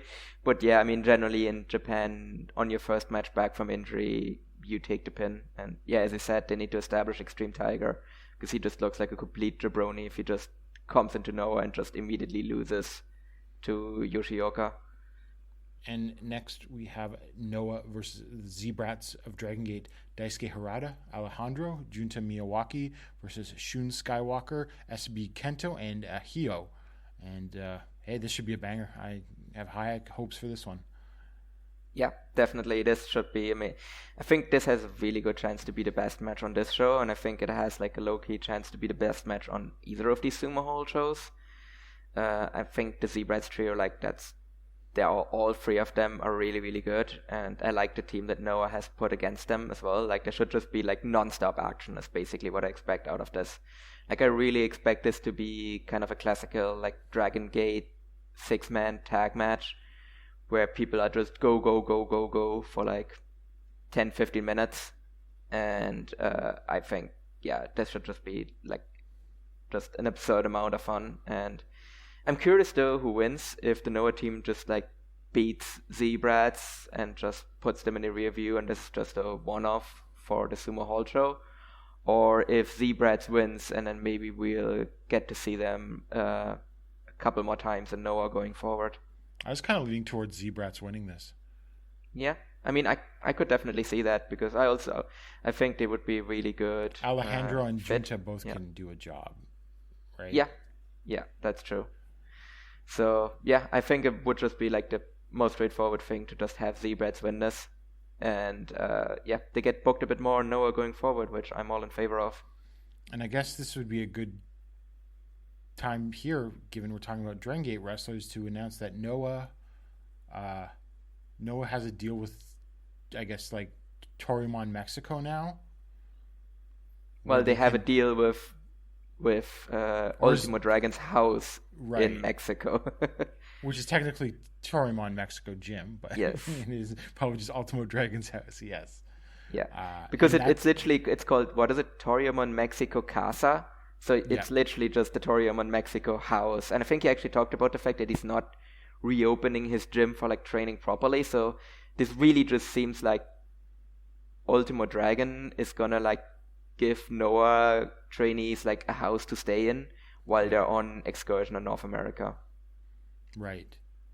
But that means they're going to be going there on excursions. Yeah, which is good. Like, I think there's a lot of people on the roster that like really desperately need to like go away and then come back with like a fresh gimmick or just like reinvent themselves like a little bit. So, and then they can get pushed properly once they come back, because they kind of like have the stink of losing washed off of them. So I think this is a really good deal, and it can only lead to positive things for Noah. In a match booked by Brett Lauderdale, we have a three-way match. No, there's not enough doors. Versus Alpha Wolf versus Ninja Mac. I know, it could be fun. I also love the idea that it's Ninja Mac goes to Japan to learn to wrestle like proper matches, and then he just gets put in the freeway first match, and he just can't escape it. Yeah, I don't know. I mean, it definitely feels like it's Alpha Wolf versus Dragonbane, also featuring Ninja Mac. Like, I really have a feeling that that's what this match is going to be. Do you see Ninja Mac like basically like lying on the floor for like stretches and then just coming in and hitting high spots at times while it's Bane and Wolf doing all the work? Absolutely what I expect to happen in this match, because I also don't think they actually want him to be there. I think they just want to have a singles match against each other, so they're probably just going to tell him, it's like, you can hit some high spots early on, then we're going to throw you to the outside, and we're going to work each other for 10 minutes, and you can come in at the finish and do whatever it is that you do. So not the best start to a Ninja Max Noah run, I have a feeling, but like I hope that he will get like other stuff to do going forward and isn't just stuck in this role. What are the chances of Dragonbane and Alpha Wolf shooting on Ninja Mac? No, I don't think so. Also, as we've seen in Bloodsport, he can probably actually defend himself. So that's true. So no, I mean, if they do any shoots, like it's probably more that Shima will like pay them to do a shoot run-in on Shima when they have the tag match. And our semi-main event for the GHC Junior Heavyweight Tag Team titles, Atsushi Kotoge and Yohei versus Yoshinari Ogawa and Chris Ridgway, making his return to Noah since the pandemic, basically. Yeah, this should be another standout match on this show, I would say, and I would belt up Stinger. Yeah, look, Chris Ridgway, he has waited for so long to come back to Noah, and because he respects Ogawa-san just so much, and so I think the match should be pretty good. No, but all joking aside, I think this match should be really, really good. As you said, they should belt up Stinger. Ridgway is an established guy in the promotion. Like, I don't think there's really any issue with him just coming in after like a long time off, because I think he was also one of the gaijin that was like most anticipated by like the Japanese fans as well to come back. So you just build him up right here and just get his run in or restart his run in Noah on a high note.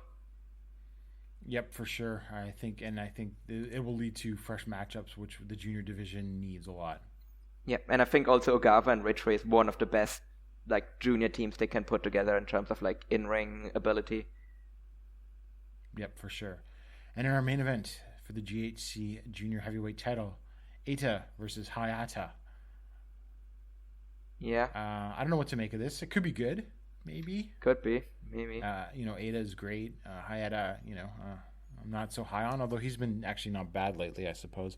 He has a great theme. I would just say, I don't know. I mean, I could see Eita carrying this thing for a while, but I could see in Sumo Hall giving the win to the hometown, or the company guy, right? Yeah, I could see it go either way. It's just, I don't think there's really a high chance that this match is not going to have just an absurd amount of bullshit in it. So I think that's really what will like hold the match back for me. If they just had like a really straight up singles match, then I think it could be good, but I don't think that's what we're gonna get, because that's not what the build has been at all. So this is like what we're getting, an evil main event basically? Yeah, in a way, like I don't think anyone is gonna get choked with like road wires, but I do think there's gonna be like plenty of run-ins, both from Stinger and Los Perros del Mal. So there's probably gonna be like some fighting and like ringside and just people getting whipped into the guardrail and like outside brawling, and the Ata's probably gonna bring out like a bowl with water and shampoo and is gonna try and like shampoo up Hayata, and then I don't know, Ogawa runs out for the save. Who knows? Like I don't know. Like I think there's a potential this match is good, but just based on the way the build has been, I don't really have high expectations for it because I just expect it to be just. Well, I mean, at the very least, like, because the problem with a lot of the evil matches is that they were like super long and then you get the bullshit. Like, I don't think that's going to be the case in this match. I don't actually expect this match to go super long. Like, I would say it's like 20 minutes tops for this.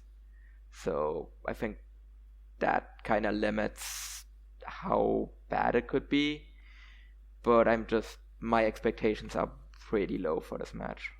I don't know. I'm cautiously optimistic, I think, because at the same time, like, you kind of want to make a good impression for the main event in an all-junior Sumo Hall show, right?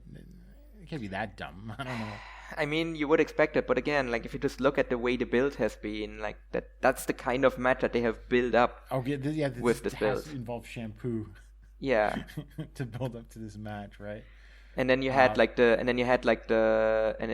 no contest between Los Perros and Stinger, and then you had the singles match that went to a double pinfall between Susumu and Suzuki, and yeah. So, what do you think this draws, and what would you consider a success? I really don't have a good feeling for what this draws. So if we compare it to kind of the other cyber fight shows that we've had in Sumo Hall recently, so the Tokyo Joshi show drew 1,700, if I remember correctly, and then the DDT anniversary show drew 2,200. Yep. Yeah.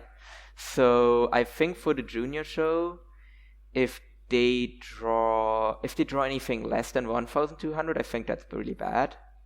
Do you think they outdraw Tokyo Joshi though? No, I don't. Oh, you don't, eh? Okay. No, I don't think they will. I mean, there just isn't really, like, I mean, yeah, Hayata Eita is a big match, but then, I don't know, there isn't really much of any, like, aside from, like, the Z-Brats.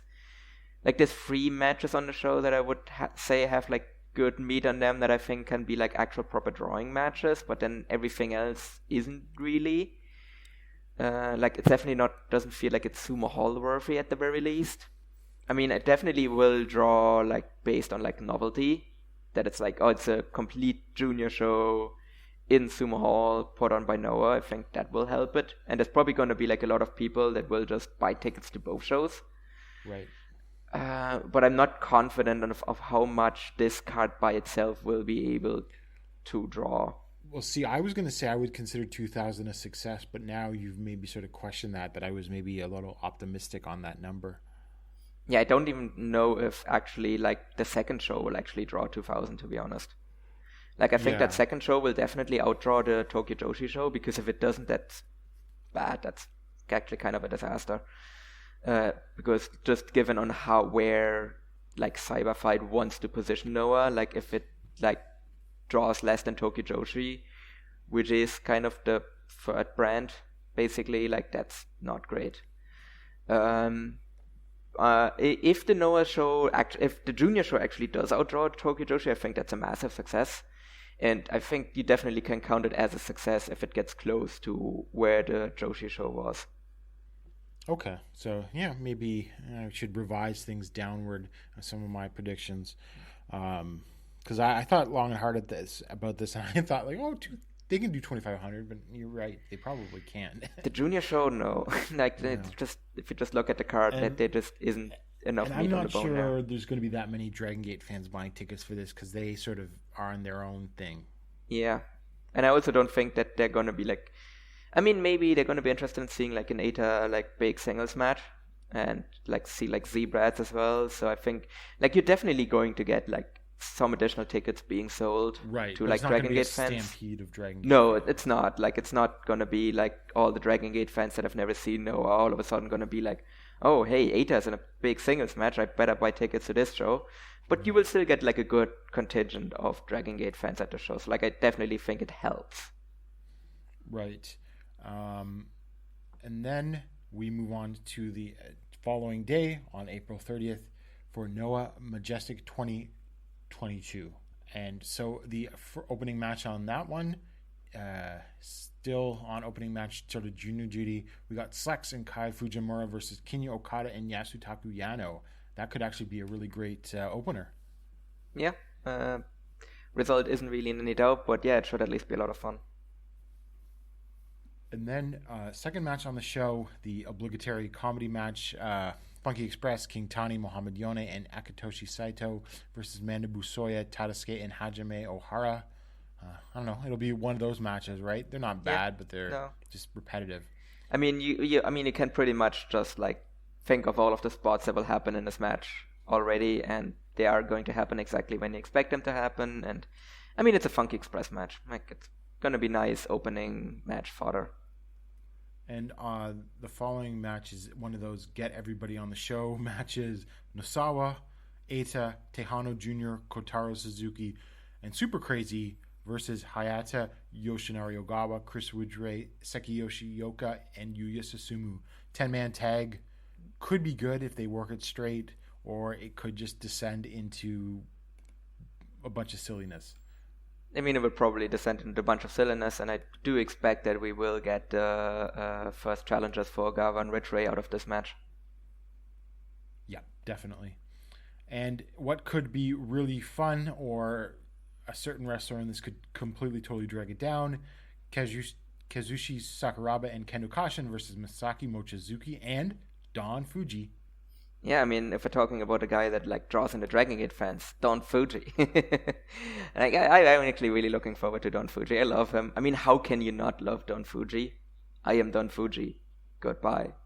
It is still an all-time great wrestling moment from the Uha Nation goodbye show in Dragon Gate. And yep, no, I mean, he's a guy that knows exactly what he's doing in the ring. He knows his limitations and how to work within them. So, and he's really good at comedy as well. So I think like if Kendo Kashin tries to throw Don Fuji off the balcony, I think that will actually be funny this time. That could very well happen. But see, Kendo Kashin, it's funny because I used to really like him when he was in New Japan in the late 90s. But Kendo Kashin can literally single-handedly drag down like a multi-man tag match with a bunch of other great workers. Well, to be fair, I mean, if he wants to throw him off a balcony, though, that is actually like a little bit harder to do in Sumo Hall. Because that is just kind of a longer way to go around to actually get upstairs. So they would have to stall for like quite a bit. Or he could throw him off the top of, the entrances. And oh, people yeah. have jumped off of those before, right? Yeah. Actually, you can throw him off of the entrance. Yeah, above the entrance where, yeah. That probably makes it. Yeah, he's probably going to do that. And in the following match, got two big returns in this match. Masato Tanaka and Daiki Inaba versus Rene Dupree and El Hijo de Dr. Wagner Jr. Yeah, the last winners of the... was it already called the N1 Tag League? I don't remember what it was. I think it was still globally. It was still the Global Tag League, right? Yeah, they haven't done it since then. So these guys are still the winners. They never really lost their titles, right? So they are technically owed a rematch. I think they win here and maybe challenge for the titles. Yeah, no, I could definitely see them challenge for the titles relatively quickly as well.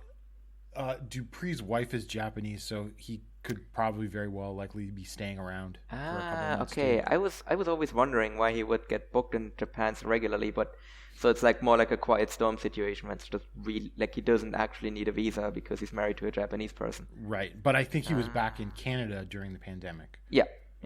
Which, I mean, can't really fault him for that, but yeah. I mean, he's okay. Like, he's not bad.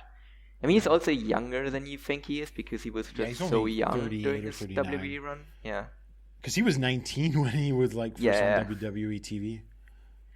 So, no, I mean, he's perfectly acceptable. And I think Dr. Wagner, El Hijo de Dr. Wagner Jr., is I think he's improved a lot.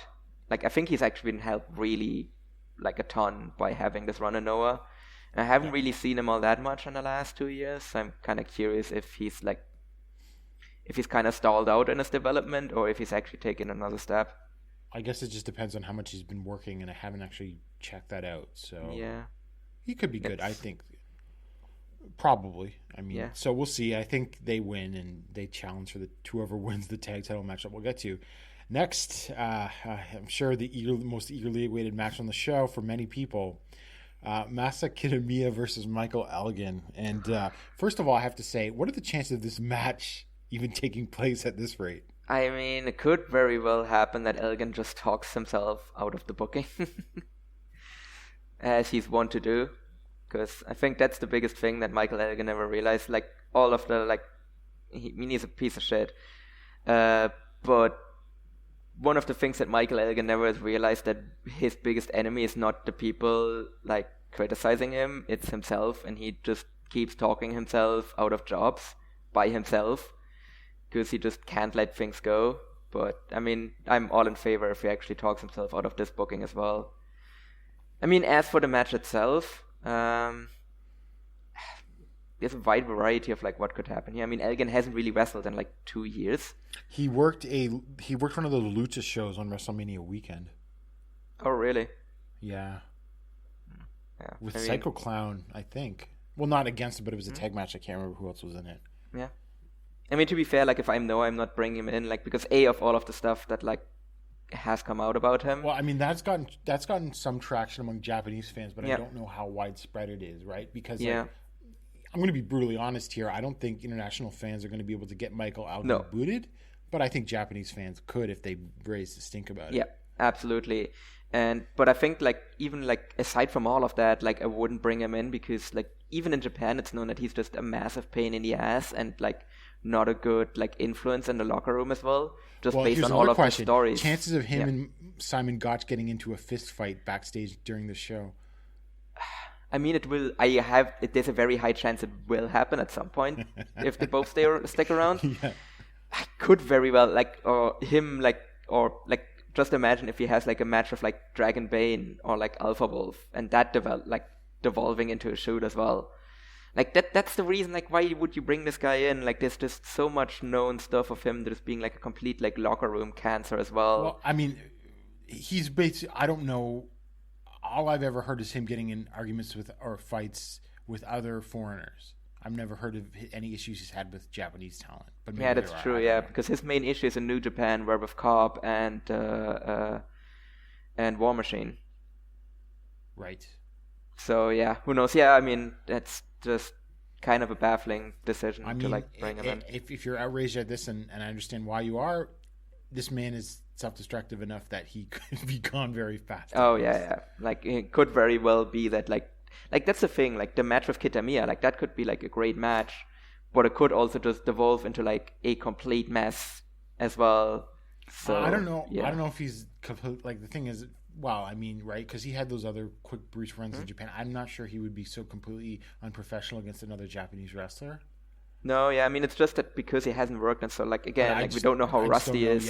Yeah, how rusty he is. Yeah, and because Kitamiya is also someone that has he's not the most consistent singles match worker either. Right. So what I would obviously Elgin's winning this. Yeah, absolutely.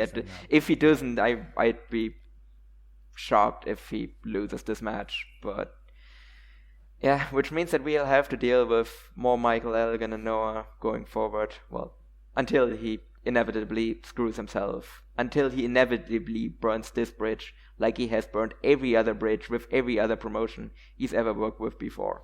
It's sort of impressive that he managed not to burn the Noah bridge, actually. So, well, he didn't really have a chance because he only worked one match, and then the pandemic happened, so... Yeah. Well, and Noah was trying to bring him in at one point, but Impact said no. Oh, really?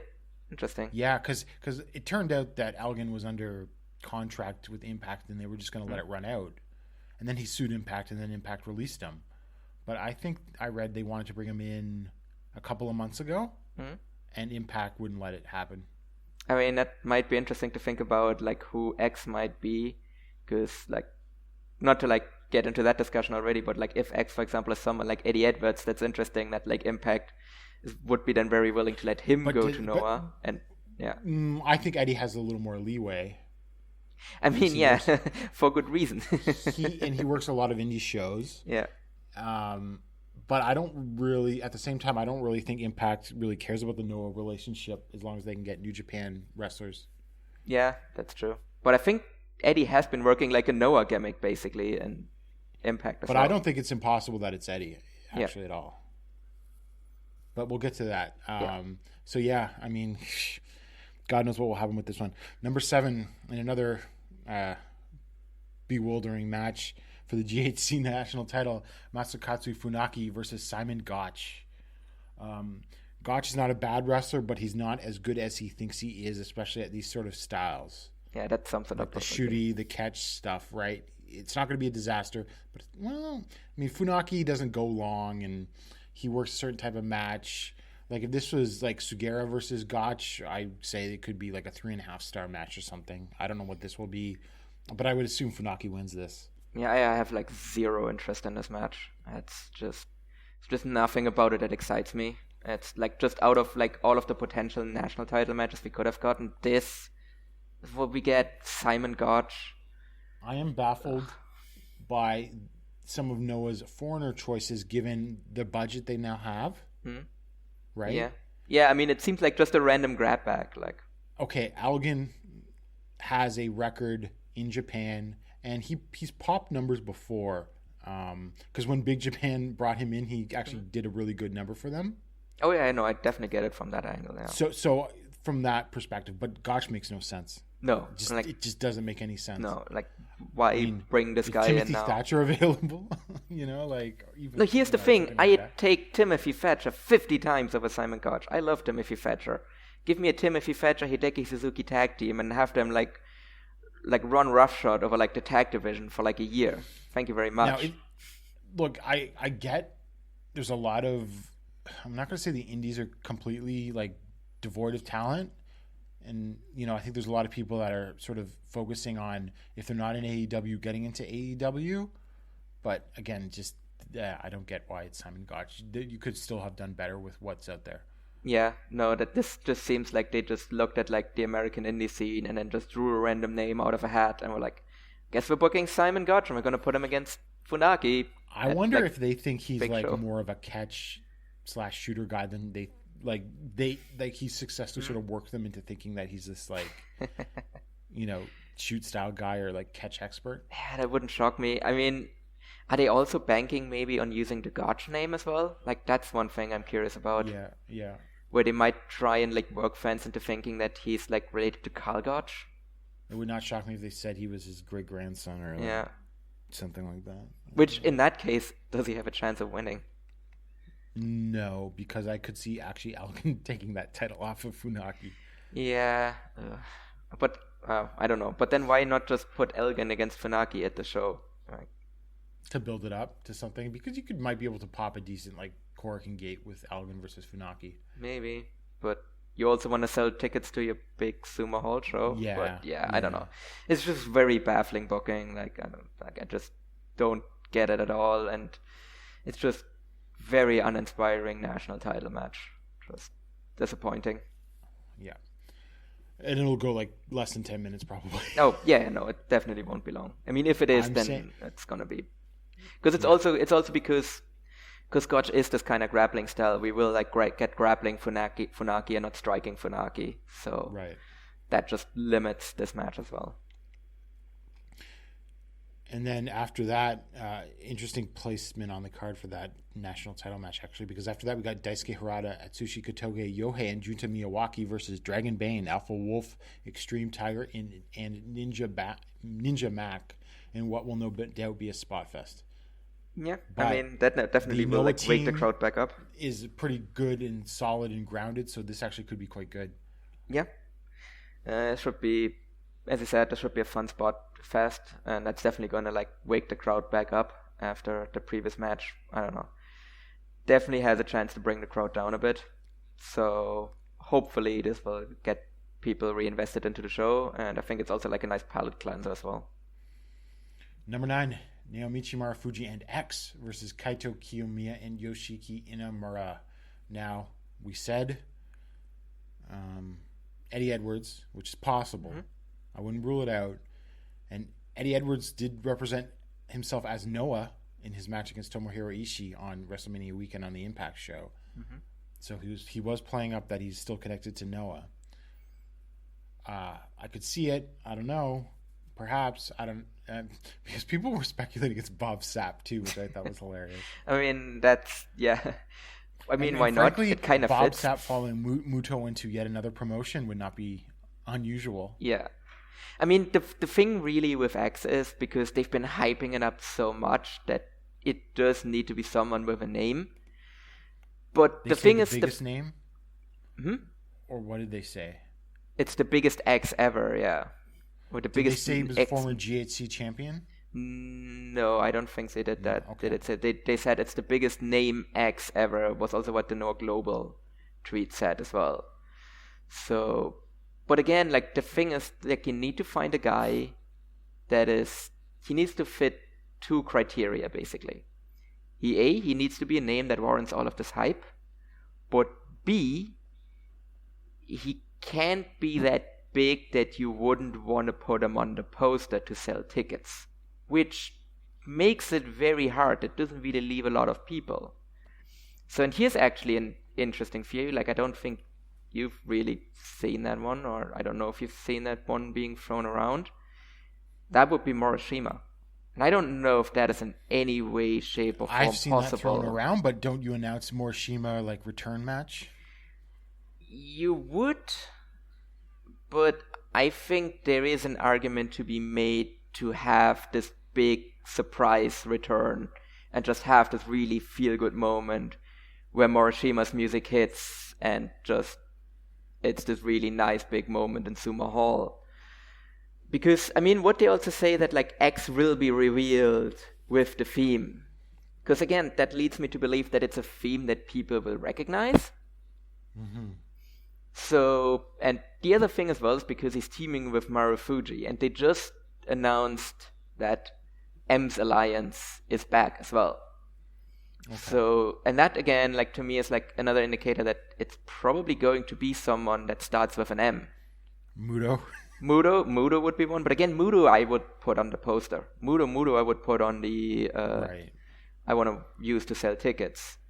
So it could be Morishima, it could be another one that if I was actually thinking about would be Minoru Suzuki, but that would be like the least exciting. I think he's still in the States option. for a bit. Yeah, exactly. Like he's booked on booking into May. He is booked in AIW on the weekend before. I haven't really looked into it yet if he has bookings on the following weekend. I mean, he would be someone that would be instantly recognizable from his theme, because it would also need to be someone that can use their like regular theme as well. So it couldn't be like a big jump from like another promotion, because they wouldn't be able to like keep their theme. But obviously Suzuki owns the rights to, or Suzuki has like the rights to Kazunina Ray. There's no way Kenta's healed, right? That's probably impossible. No, Kenta I think is like still out for like too long. And again, Kenta to me is like a guy. Kenta was going to be at least 6 months. Yeah, and to me Kenta is also like, because he is like a New Japan guy. Like if I'm New Japan, then I would want Kenta to return from injury on my show, not another promotion's show. So that's why I also don't think it's Kenta. Like again, like there's not that many people that would like fit the criteria. That's why I think like someone like Eddie would be a good shout. But they've hyped it too big to be Eddie, though. Yeah. Because, like, yeah, again, like, the biggest X ever, like, is just... Unless this is a Tony Khan thing. I mean, again, it's wrestling, so, like, that's the thing. Like, they've hyped it up so much that it can actually only be a disappointment in a way. So, I mean, it may very well be Muto being rushed back from injury, and then it just... Well, if we're going to keep with that, it could be Christian, right? Like, the biggest superstar, Christian. a Hall of Famer, and then still be like, a little underwhelming. Yeah. I mean, who really could it be that would be like someone that could jump? Like, because there aren't really that many people like that are like, because everyone else is kind of under contract. And I also don't know how much Noah would want to like endanger their like relationship with New Japan, which has been relatively cordial. Yeah. So I don't think there would be like, I don't know if there's like Shibata jumps to Noah. Like, I don't think that's like a likely thing that will happen, because Noah is like the one that would allow him to like work more regularly. I mean, actually, yeah. I mean, another name that I've seen thrown around would be Kushida. I think that would be a really good get for Noah. He's been in talks with New Japan. Yeah, exactly. Like just based on what's come out, like it just seems much more likely that he just, like for a while there I was thinking it was Kushida, especially when they put out that video with like the spaceship and the astronaut and everything. I was like, okay, that's probably Kushida. But then just reading the reports afterwards, it just seems more likely that he just goes back to New Japan. But I think it somewhat depends, because it's just come out that like he's pitched stuff to New Japan. Right. And it, to me, really the crux here is because he doesn't want to be really like he doesn't really want to be a junior anymore, because that was one of the main reasons why he left New Japan in the first place. Mm-hmm. So if New Japan wouldn't really be willing to make him a heavyweight, and Noah would just be like, oh yeah, no, like you can be a heavyweight, that works perfectly for us. We have like smaller heavyweights anyway, so you can be one. And is also making him a decent offer money-wise, then I think there is a chance Noah could get him. But I would say like it's probably like 80% he goes to New Japan, and then maybe 20% he goes to like Noah if he comes back to Japan and doesn't just stay in the US. Yeah, this is sort of really interesting, because it could be a big name and it could be huge. It could be a little of a letdown. Mm-hmm. But you know what I'm pretty sure of? Who? Inamura's taken the job. No. It's very obvious which side of the match is going to win here. Like that, I think that is not under any kind of doubt. Oh, what if it's like Murakami? Yeah. Or he was in Sugiura Gun, but... Yeah, true.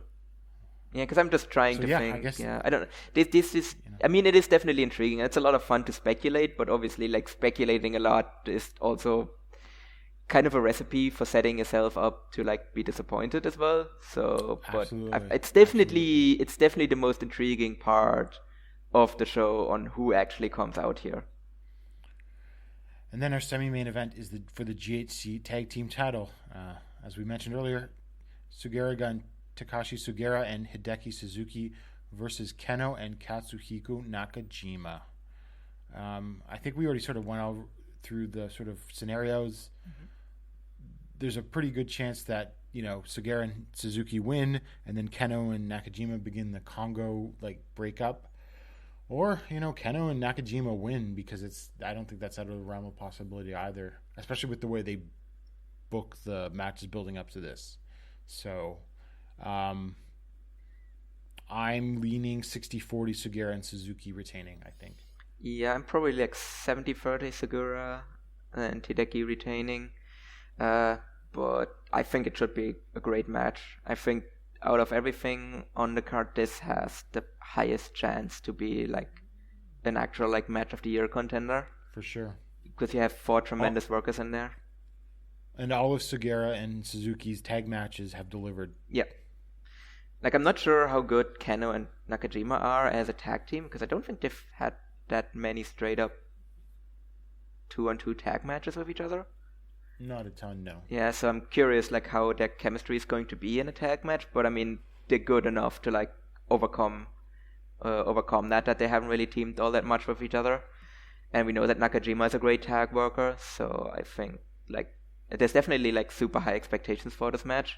For sure. So I think it'll be the best match of the show. Yeah, I think easily. Unless X is like Kenny Omega or something. That would be, I mean, yeah, no, I mean. Or like some elite level worker, but I think this will be the match of the show. What if it's Moxley? I mean, he starts with an M, M's Alliance. Moxley and Inamura going at it could, make it into the match of the night, that's for sure. Yeah, no. I mean, but yeah, going back to the match, like, yeah, as I said, like, probably there's a danger as well, like having these high expectations as well, where like I might actually be disappointed if it's not a match of the year contender and they don't at least go like 4.5. If I only go like 4 stars on this match, I might be like, oh, it wasn't as good as I expected. But yeah, no, I'm really, really, really looking forward to this one. In our main event for the GHC heavyweight title, Kazuyuki Fujita versus Go Shiozaki. I think Go wins. If Go doesn't win, he finally gets geeked because he sort of held out being the longest sort of established Noah guy, not getting geeked out by the old men. And the way that they've been building to this with like Fujita standing over like Go after like the multi-man tag matches, pouring beer all over him. Like if Go loses, that's the biggest geeking ever, right? Yeah, no, like Go absolutely has to win here. It's just the way they built this up as well. But does Go win here? Does Go win here? Yeah, I think Go wins here. Okay. Because of just, yeah, I mean, it's not just the way that like Fujita has been like humiliating Go, like with like the beer pouring and everything, but he's also been doing this like really disingenuous, like baby face ace kind of thing as well, where it's like, no, I'm like, did you see like the shirt that they put out now, where it's like, I am Noah, so like just very clearly like just trying to piss off Go and just disrespecting him, and just like him like deliver what was it? What did he deliver to the dojo? Like he delivered like ham or something to the dojo. And just him just really like being like, oh no, look, I'm the ace, I'm the one carrying this promotion. So I think it's just very clearly building up to like he's obviously the heel in this feud, and it's just building up to like Go like finally like shutting this guy up and taking his title back. So I think now, I mean, you never know, but like that's just seems to be what the story here is. Well, given Fujita is someone that can politic. Go has already defeated Fujita in a GHC heavyweight title match. Maybe Fujita wants his win back, or maybe Fujita throws a hissy fit the night before or something. I don't know. Fujita can that's not impossible. Fujita can get his win back in the N1, but you never know, right? No, to me, Fujita can get his win back in the N1. Like he doesn't need to get his win back now. So. I'm going to say yes, Go wins, but you can never say never on this. Like, certainly don't bet large sums of money on the result of this match is what I would tell you. No, I would probably go like 80-20. Well, probably 85-15 Go wins. I'll go 80-20. Yeah. I can't feel that safe in Noah. No, to be honest with you. It's until Fujita does like a proper job to someone that is not named Sugu. There's definitely some trepidation you need to have with like how things go. Paul, can you hear me? Yeah, I can hear you. I can't hear you. You've broken up.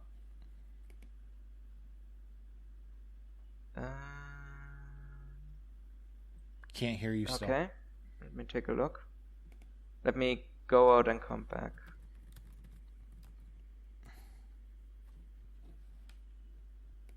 Can you hear me now?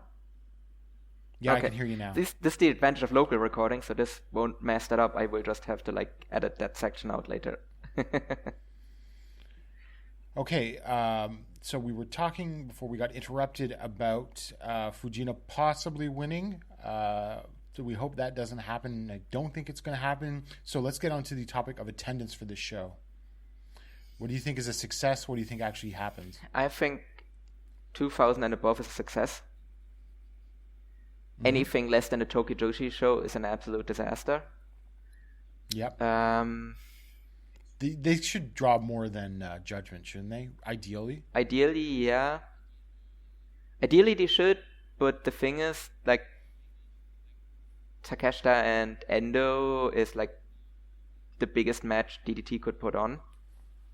Right. And I don't think Fujita and Go is on that level.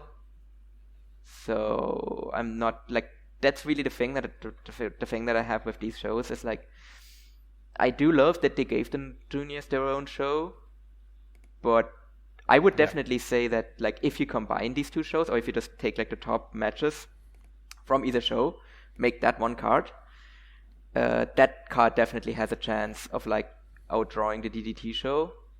But I think just separately, I don't think it has a chance.